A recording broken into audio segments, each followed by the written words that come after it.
I've grown up my entire life hearing a common sentiment from most every patriot, a group of which I proudly consider myself a part.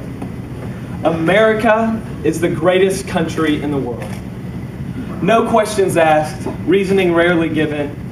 I have grown up just accepting this phrase as truth without doing any personal examination of my own. I would just say the phrase over and over in my head. America is the greatest country in the world. America is the greatest country in the world. All the while, I was totally ignorant of what qualifies a nation to be the greatest country in the world, and America's special qualifications that make it so. Let's look at some recent statistics.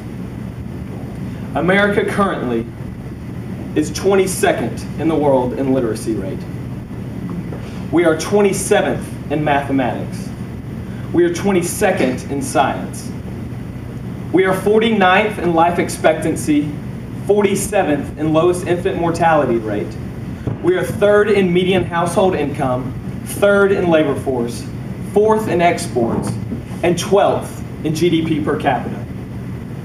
Two categories that we do lead in, however, are incarcerated citizens per capita and defense spending, where we outspend the next 26 nations on the list. In the past decade, America has experienced a net loss of 42,400 factories, each employing roughly about 500 people. That means in the same time, America has roughly experienced a net loss of 21,250,000 manufacturing jobs. Voter turnout rates are at an all-time low, and Congress approval rating has dipped to a dismal 14.2%. None of these statistics go to prove the notion that America is the greatest country in the world. Sure used to be. This was a country founded by great men of valor like George Washington, that was led out of hopelessness by heroes such as Franklin Delano Roosevelt, and that was united by men of bravery such as Martin Luther King Jr. We were inspired and put in awe by feats accomplished by people such as the Wright brothers and Neil Armstrong. And we were united under one rally cry of patriotism, USA, USA, by the Miracle on Ice in the 1980 Winter Olympics. This is a country where the citizenry has nothing to fear but fear itself. And the people asked what they could do for their country. Laws were made for moral reasons, for the good of all mankind, and not just for the good of the simple majority.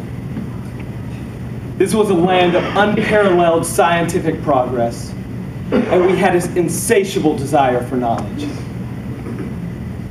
Not only were we able to acquire the world's greatest artisans, but we were also able to acquire the world's greatest economy at the same time. This was a country where people did not merely associate themselves with their political affiliation, and we were not so easily intimidated.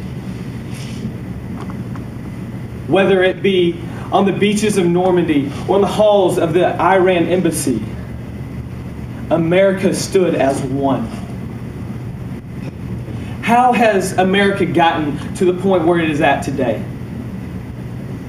Once we achieved the hallowed status as sole superpower of the world's greatest country, did we stop striving? Did we stop innovating? Did we stop yearning for success? Did we stop improving?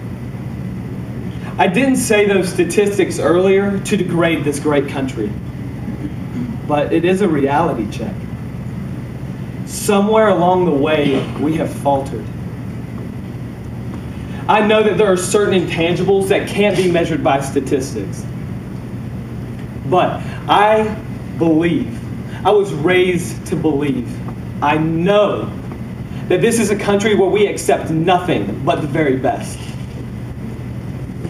But there's still hope. A return to our former superiority is at our fingertips. If we continue to ignore America's recent decline, it will only make the problems worse. I stand before you today as a patriot, an American. saying that America can once again be the greatest country in the world. Let us set down our petty arguments. Let us put aside our vain ambitions. Let us stop thinking and talking like Republicans and Democrats, and let us start working as Americans.